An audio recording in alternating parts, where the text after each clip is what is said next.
Hello বন্ধুরা, আজকে রবিবার আর বাবা বাজার থেকে মাংস নিয়ে এসেছে। আর মাকে আমি বললাম আজ মাংস রান্না আমি করব। তাই সেই মতো আলু, পেঁয়াজ, টমেটো সব কেটে নিয়ে বসে পড়লাম মাংস রান্না করতে। প্রথমে কড়াইয়ে তেল দিয়ে আলু কটা ভালো করে ভেজে তুলে নিলাম। তারপর সেই তেলে পেঁয়াজটা তুলে দিয়ে নাড়তে লাগলাম। তারপর আস্তে আস্তে রসুন, লঙ্কা, টমেটো দিয়ে নাড়তে লাগলাম।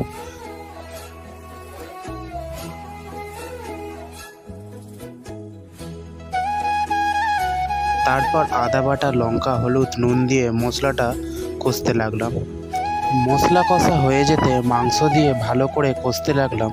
কষা প্রায় হয়ে আসতে ভেজে রাখা আলু দিয়ে মিনিট 10 কষে নিয়ে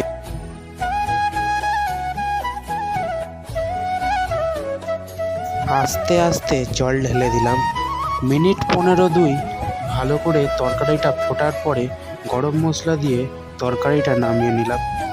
তোমরা তরকারির কালারটা দেখে বলো তরকারিটা কেমন হয়েছে।